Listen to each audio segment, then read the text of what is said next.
하나님 말씀은 베드로전서 1장 13절에서 17절까지입니다. 그러므로 너희 마음의 허리를 동이고 근신하여 예수 그리스도께서 나타나실 때에 너희에게 가져다 주실 은혜를 온전히 바랄지어다. 너희가 순종하는 자식처럼 전에 알지 못할 때에 따르던 너희 사욕을 본받지 말고 오직 너희를 부르신 거룩한 이처럼 너희도 모든 행실에 거룩한 자가 되라. 기록하였으되 내가 거룩하니 너희도 거룩할지어다 하셨느니라.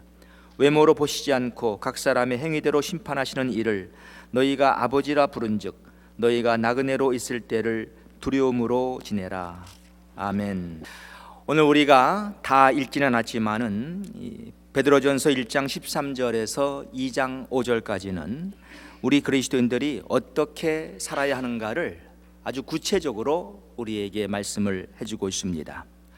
주님의 재림을 앞두고 있는 우리들이 어떻게 살아야 할까요? 오늘 말씀을 통해서 우리 모두가 여기에 대한 답을 발견하고 올바른 삶을 살게 되시기를 바랍니다. 먼저 13절 말씀 보시면 여기 그러므로 라는 접속사가 나옵니다. 우리가 성경을 볼 때 언제든지 그러므로가 나오면 그 바로 전 문맥에 무엇을 말씀을 했는가 살펴보는 것이 필요합니다. 우리가 베드로전서 1장 1절에서 12절까지의 내용을 보면은 베드로 사도는 구원에 관한 말씀을 하셨어요. 특별히 9절을 보시면 믿음의 결국 곧 영혼의 구원을 받음이라. 구원에 대해서 말씀을 했습니다. 그러기에 여기 13절에 그러므로라는 접속사가 주는 의미는 믿음의 결국 곧 우리가 영혼의 구원을 받았으니 그러므로 이제는 이렇게 살라는 그러한 말씀이에요. 그러면서 여기 1장 13절에서 2장 5절까지 우리가 성경 원어를 보면은 헬라어로 우리가 어떻게 살아야 할 것을 말씀하는데 5가지 명령어를 사용했습니다. 이렇게 하라는 것이죠. 이렇게 살라는 것이죠. 오늘 저는 여러분들과 함께 이 5가지를 이 시간에 살펴보고자 하는 것입니다.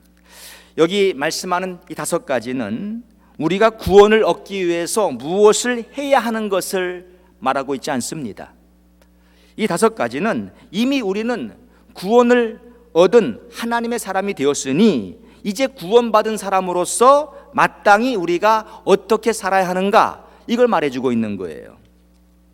여러분, 우리가 자식이 되기 위해서 효도하는 것 아니지 않습니까? 자식이 되었으니까 우리는 마땅히 부모에게 효도해야 하는 것 아니겠어요? 네, 그런 이치죠. 자, 우리가 구원 얻은 자가 되었으니 어떻게 살아야겠습니까? 첫째, 우리는 소망을 품고 살아야 합니다. 소망을 가지고 살아야 돼요. 여기 13절 말씀 보시죠. 그러므로 너희 마음의 허리를 동이고 근신하여 예수 그리스도께서 나타나실 때에 너희에게 가져다 주실 은혜를 온전히 바랄지니라. 자, 예수 그리스도께서 나타나실 때에 너희에게 가져다 주실 은혜를 바라라고 그랬어요. 그러니까 소망을 품고 살라는 것이죠. 여러분, 우리 믿는 사람들은요, 이 소망을 가지고 살아야 돼요. 우리에게 만일 소망이 없다면 우리는 정말로 불쌍한 사람들입니다. 우리 이민 생활이 힘든데 일주일에 하루 쉬는 날 여러분들 이렇게 또 교회에 나와서 예배드리고, 또 어떤 사람들은 종일 또 교회에서 봉사까지 합니다. 또 힘들게 번 돈을 우리가 또 헌금으로 하나님께 많이 또 드립니다. 지금 뭐 하는 거예요? 바울 사도도 그랬어요. 만일 우리의 생이 다만 이 생뿐이라면 모든 사람 가운데 우리가 더욱 불쌍한 자니라 그랬습니다. 근데 그렇겠죠. 그런데 또 성경은 뭐라고 말씀하는가 하니 우리 믿는 자들에게는 이 땅에 사는 동안 어려운 시련이 우리에게 찾아온다고 말을 합니다. 믿는 사람은 또 힘든 그러한 시험들이 찾아와요. 야고보 사도는 이것을 야고보 선생은 이것을 뭐라고 그랬냐면은 이것을 믿음의 시련이라고 그렇게 말을 했습니다. 이 믿음의 시련이 믿는 사람에게는 있는 것입니다.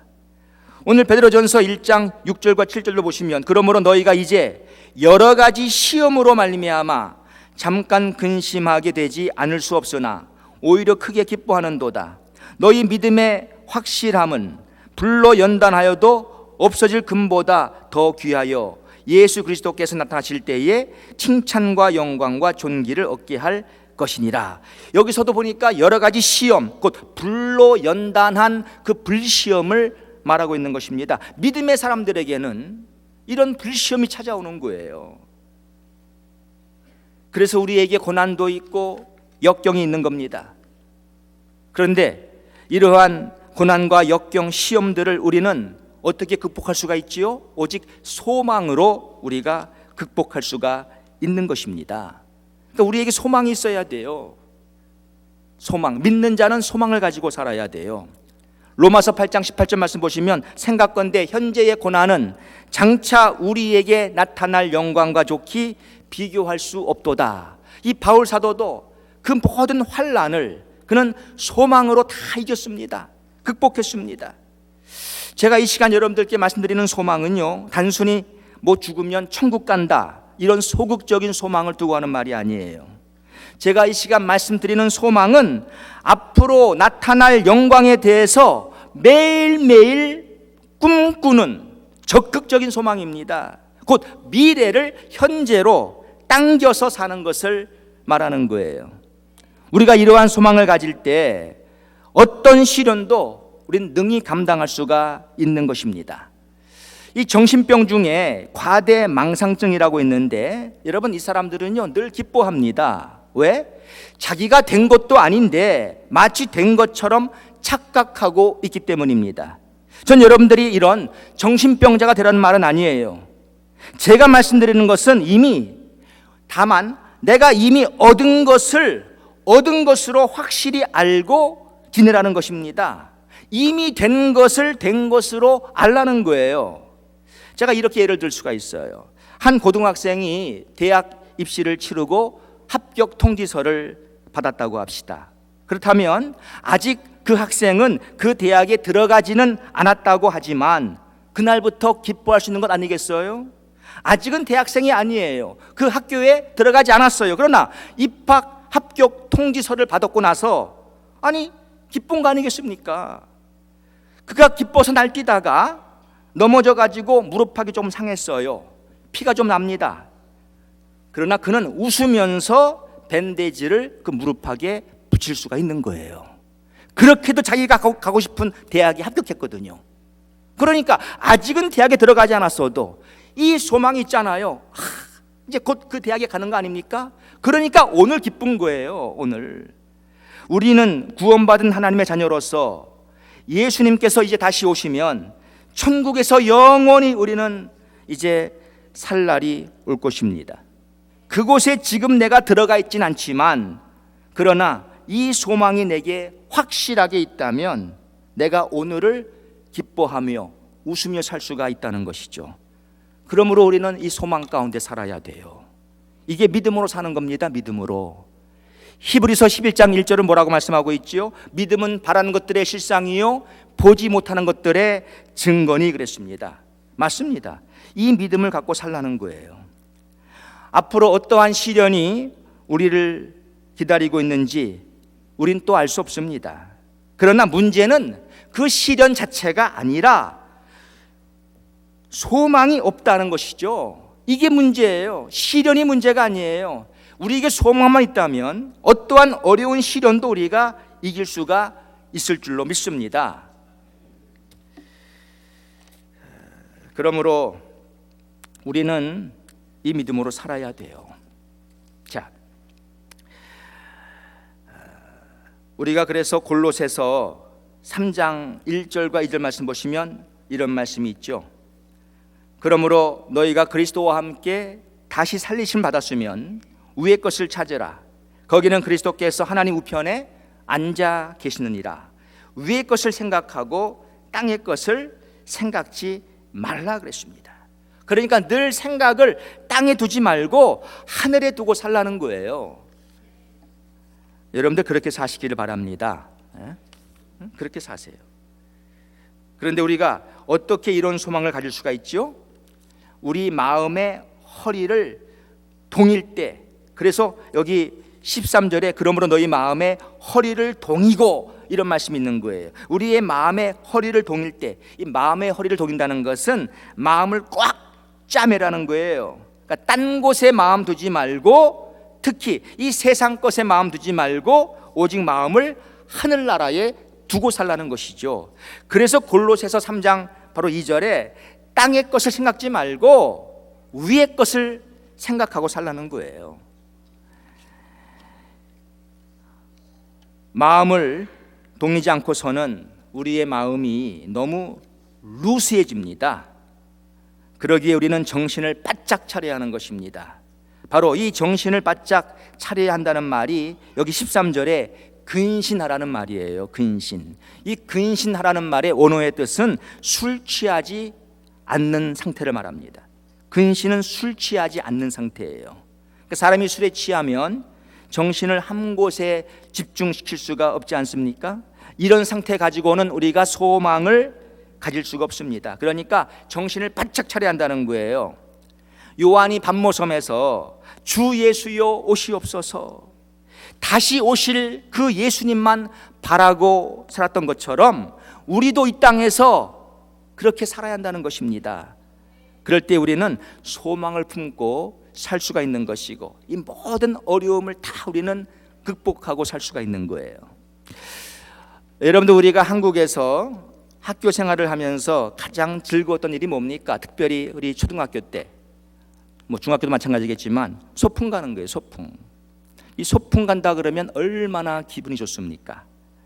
전날 그 소풍 준비를 하면서 정말 기분이 너무나 좋습니다. 이 소풍 가는 날은 우리가 뭘 먹지요? 보통 김밥을 먹어요. 오랜만에 먹는 거예요.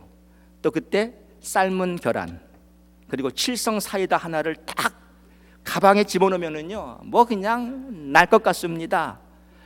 여기서나 지금 우리 스프라이트, 세븐아 막 먹지, 우리 한국에서는요 소풍 갈 때 하나 먹었어요. 게다가 새알 초콜릿, 여기서 M&M인데 어떤 애들은 그거를 구한 아이가 있어요. 그러면 새알 초콜릿도 딱 그 가방에 집어넣으면요, 그날은 정말 날아가는 겁니다. 그렇게 준비를 탁 해가지고 학교에 가가지고 애들하고 정신없이 이제 흥분해 있습니다. 얼마나 좋아요. 소풍 가잖아요. 소풍. 자, 그런데 개 중에는요, 이 소풍 가는 것을 까맣게 잊어버리고 그냥 학교에 책가방을 들고 오는 아이들이 간혹 있어요. 자, 이 얘들도 똑같이 소풍을 가기는 갑니다. 걔들을 놔두고 가는 거 아니에요. 데려가요. 가는데 얘들은 소풍 가는 거에 대한 그 모든 익사이팅 다 모르고 왔어요. 지금 준비도 안 했어요. 우린 다 준비하면서 기뻤거든요. 이걸 다 놓친 거예요. 그리고 소풍은 따라가지만 가서 눈칫밥 먹습니다. 눈칫밥. 애들이 줘야 먹어요. 자, 예수 믿으면 다 하늘나라 가기는 갑니다. 가는 것은 문제가 없어요. 그러나 이 땅에 사는 동안 소망을 가지고 우리가 사느냐, 소망이 없이 사느냐 다르다는 것이죠. 근데 똑같이 하늘나라 가요. 그런데 하나님은 우리가 이 하늘나라 가기 전부터 이 땅에서 소망을 가지고 이 소망에 부풀어서 살기를 원하시는 거예요. 여러분들 소망 가지고 사세요. 이 소망으로 앞으로 여러분의 남은 생을 살아가시기를 바랍니다. 이게 믿는 자가 살아야 할 도리예요. 우리 그렇게 사십시다. 둘째, 이 구원받은 자가 되었으니까 어떻게 살아야 합니까? 거룩한 자가 되어야 하는 것입니다. 오늘 본문 14절에서 16절까지 보시면, 너희가 순종하는 자식처럼 전에 알지 못할 때에 따르던 너희 사욕을 본받지 말고 오직 너희를 부르신 거룩한 이처럼 너희도 모든 행실에 거룩한 자가 되라 기록되었으되 내가 거룩하니 너희도 거룩할지어다 하셨느니라. 자, 우리더러 거룩한 사람이 되라고 합니다. 여러분, 거룩이라는 것은 이제 구별을 말하고 있는 거예요. 세상과 구별된 삶이 거룩한 삶이에요. 그러니까 우리더러 세상 가치관을 따라 살지 말라는 것입니다. 우리가 직장에서, 가정에서, 사회에서 세상 사람들과 우리는 달라야 하는 것입니다. 여러분, 내가 사장이라면 나는 세상 사장과 달라야 합니다. 내가 회사원이라면 나는 세상 회사원들과 달라야 합니다. 내가 의사라면 나는 세상 의사들과 달라야 돼요. 나는 학생이라면 나는 세상 학생들과 달라야 하는 거예요. 우리는 세상 사람들과 달라야 합니다. 내가 남편이라면 나는 세상 남편과 달라야 하는 것이고, 내가 아내라면 나는 세상 아내들과 달라야 하는 거예요. 여러분 자신들을 세상 사람들과 비교하지 마십시오. 우리는 구원받은 하나님의 백성들이에요. 우리는 이 땅에서 거룩하게 살아야 돼요. 거룩한 자가 돼야 돼요. 그래서 여기 14절에 너희가 순종하는 자식처럼 전에 알지 못할 때에 따르던 너의 사역을 본받지 말라고 그렇게 말씀하지 않습니까? 본받지 말라는 거예요. 로마서 12장 2절에도 너희는 이 세대를 본받지 말고 오직 마음을 새롭게 함으로 변화를 받으라고 우리에게 말씀을 해주고 있습니다.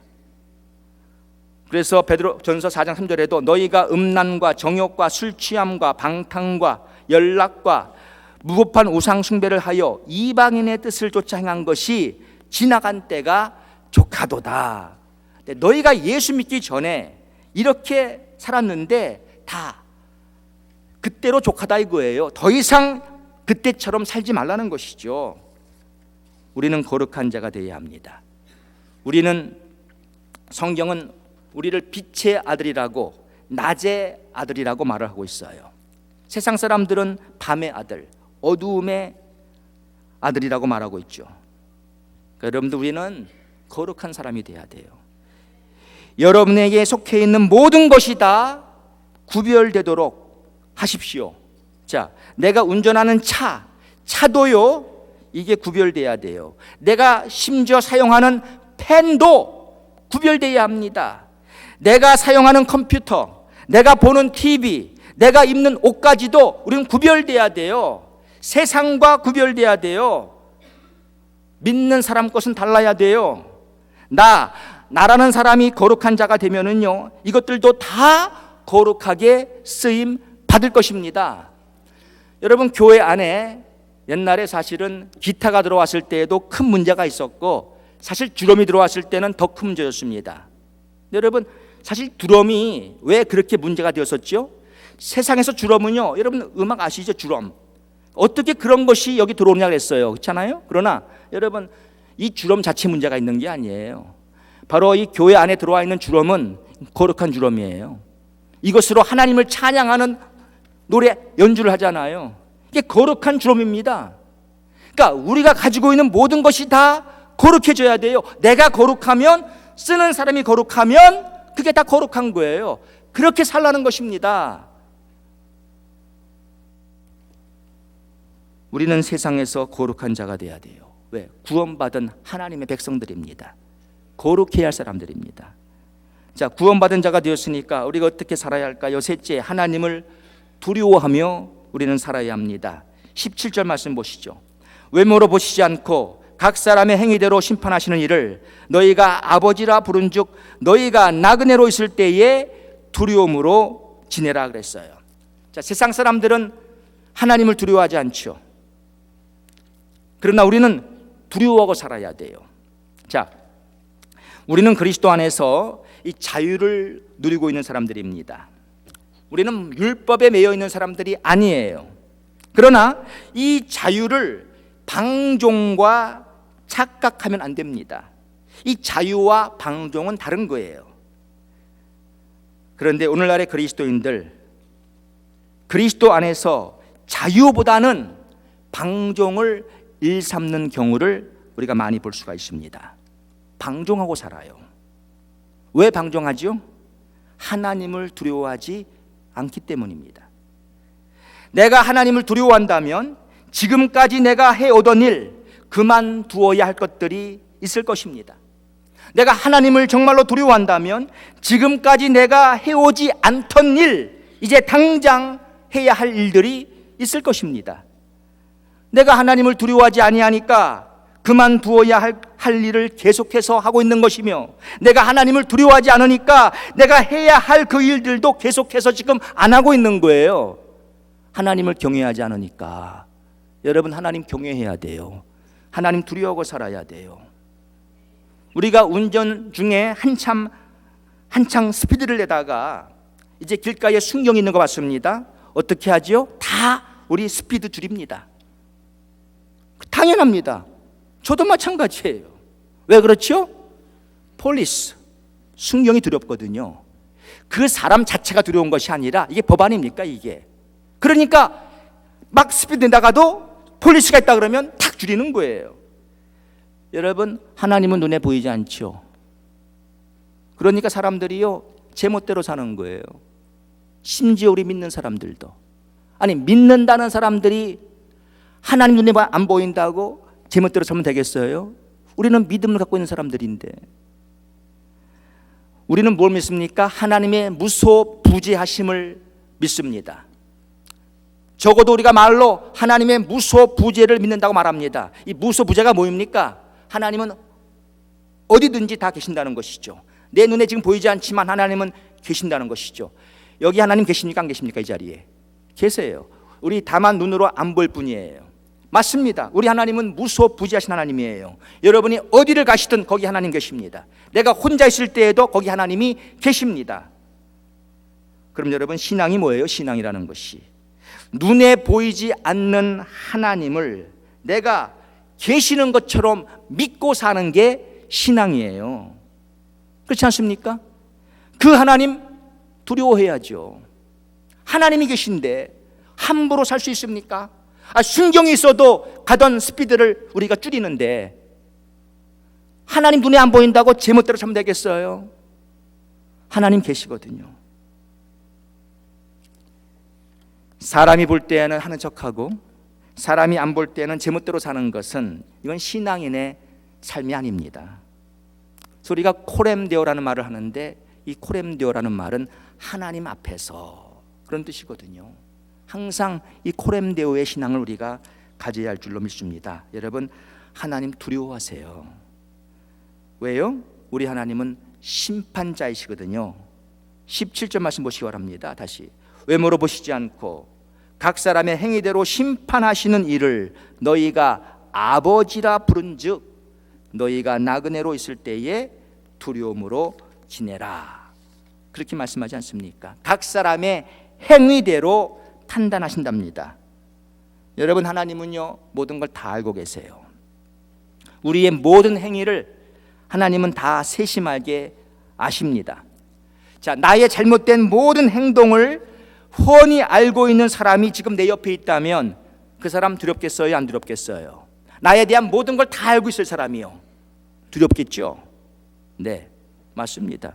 하나님은 여러분의 모든 거, 저의 모든 걸 다 아세요. 그리고 그분은 내가 행한 대로 심판하신다고 말씀합니다. 그러니 그 하나님 두려워해야 돼요? 괜찮아요? 안 두려워해도? 두려워해야죠.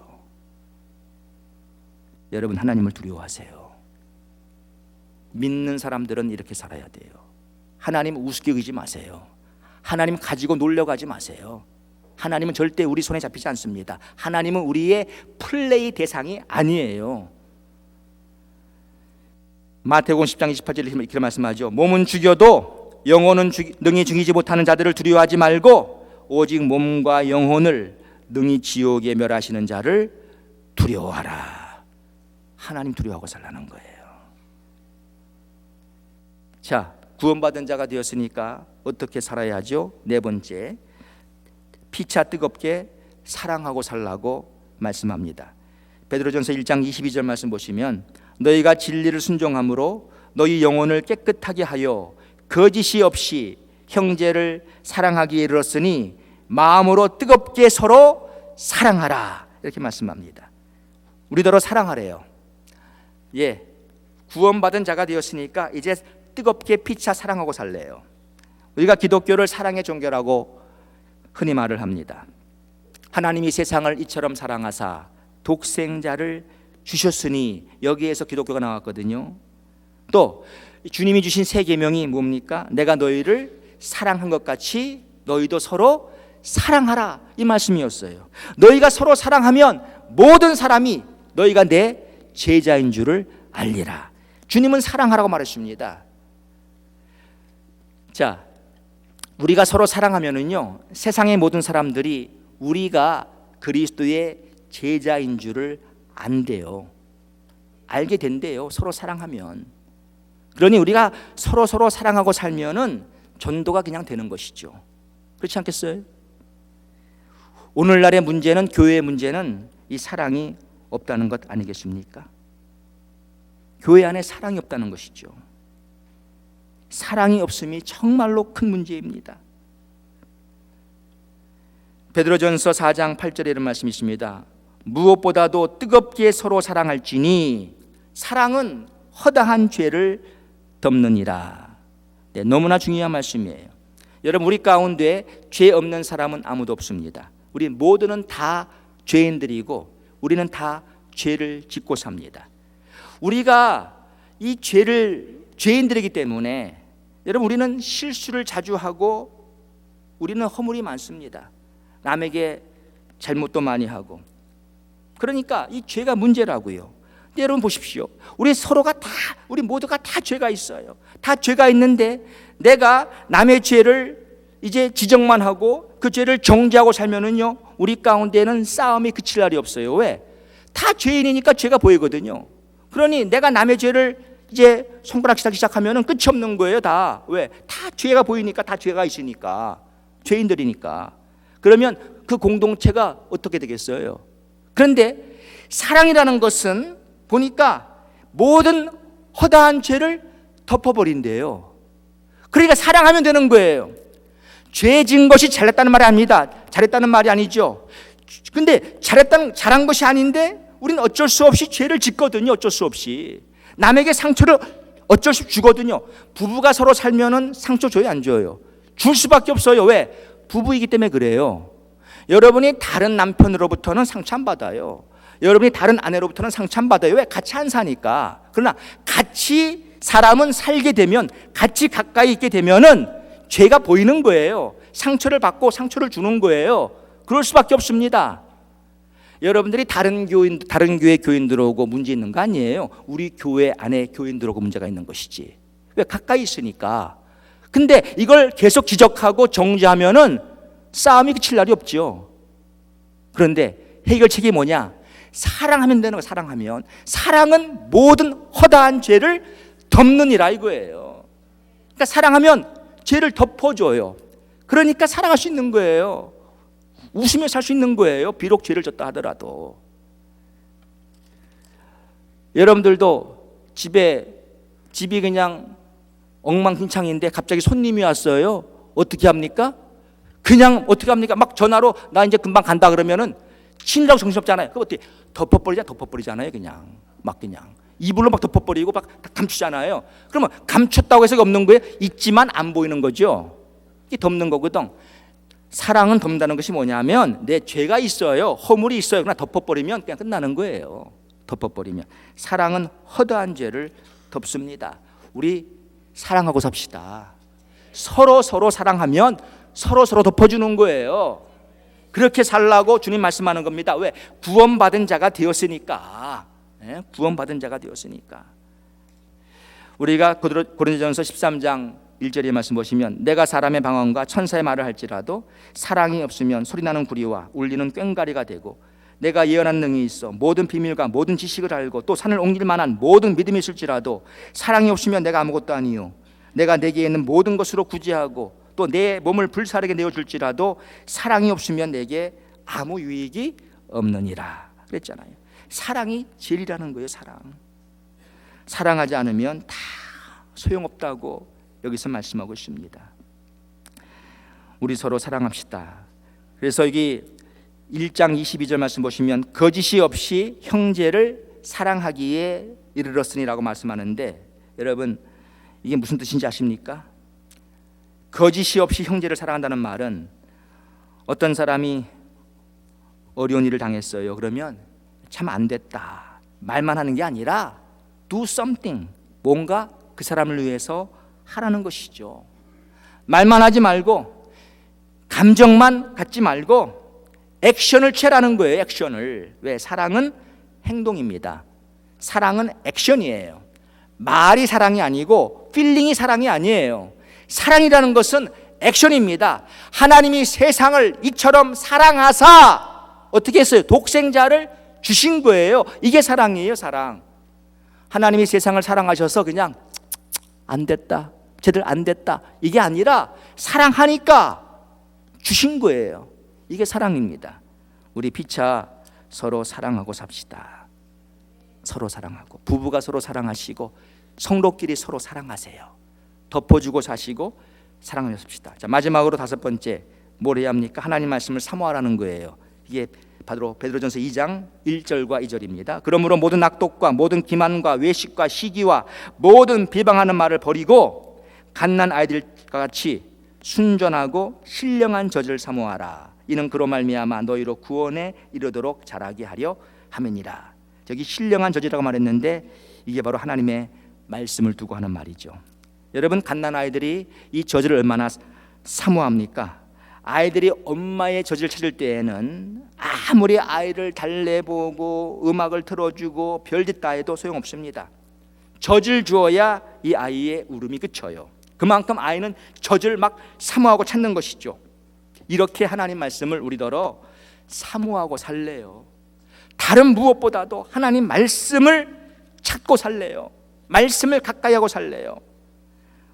여러분들 모두 하나님 말씀을 사모하시기 바랍니다. 우리가 여기 보니까 너희도 구원에 이르도록 자라게, 너희로 구원에 이르도록 자라게 하려 함이라 했는데요, 이 구원은 우리가 보통 칭의, 성화, 영화라는 말을 하죠. 그런데 이것을 우리 사람으로 비유할 때 칭의라는 것은 갓 태어나다, 이걸 말할 수가 있고요, 영화라는 것은 완전히 성숙한 사람이 된 상태를 말할 수가 있어요. 그럼 성화는 뭐냐? 성화는 이 세상에 태어나서 내가 성년, 장년이 되기까지 자라는 과정을 두고 하는 말이에요. 여러분, 자란다는 것은 절대로 저절로 이루어지지 않습니다. 우리 아이들이 자라는 것은 먹어서 자라는 거예요. 먹어서. 갓 태어난 아이한테 아무것도 안 주면은요, 이 아이 절대로 자라지 않습니다. 그냥 죽어요. 갓 태어난 아이한테 모유를 주고 혹은 우유를 주고 먹여주고 계속 먹여주니까 얘가 자라서 장년 성인이 되는 거예요. 이와 같이 우리들도 이제 영의 양식을 계속 먹어야 우리가 올바로 건강하게 자랄 줄 믿습니다. 영의 양식이 뭐예요? 하나님의 말씀. 말씀을 먹어야 우리가 자라요. 여러분, 우리가 좀 자라야지요. 5년 전이나 10년 전이나 20년 전이나 똑같다면 되겠습니까? 아이가 세상에 태어나서 안 자라면은요, 부모의 근심이 됩니다. 우리 자라야 돼요. 우리가 잘해야 우리 아버지인 하나님이 우리를 보고 기뻐하실 거라고요. 여러분도 여러분의 자녀가 무럭무럭 잘 자랄 때 기뻐하지 않습니까? 부모로서. 하나님도 마찬가지예요. 우리가 예수 믿었을 때 영적으로 갓 태어난 겁니다. 그럼 영적으로 갓 태어나서 시간이 흐르면 우리가 자라야죠. 이 자라는 모습 보고 아버지가 기뻐하시는 거예요. 어떻게 자란다고요? 말씀을 먹어야 자라는 거예요. 영의 양식 말씀을 먹어야. 말씀을 사모하시고 잘 먹으시기 바랍니다. 오늘 여러분 기억하세요. 우리는 그러므로 구원받은 하나님의 자녀가 되었으니까 어떻게 살라고요? 소망을 품고 살라고 하십니다. 거룩한 자가 되라고 하십니다. 하나님을 두려워하고 살라고 하십니다. 뜨겁게 피차 사랑하라고 하십니다. 하나님 말씀을 사모하라고 하십니다. 이렇게 모두가 다 사셔서 정말 구원받은 사람답게 이 땅에서 살아가며 우리 하나님을 기쁘시게 하는 우리 모두가 되기를 주의 이름으로 축원합니다. 사랑의 아버지 하나님, 감사합니다. 우리 모두가 다 이제 예수를 믿고 구원받은 하나님의 자녀가 되었으니 오늘 주신 말씀처럼 이렇게 살 수 있도록 우리 모두를 도와 주옵소서. 예수님의 이름으로 기도합니다.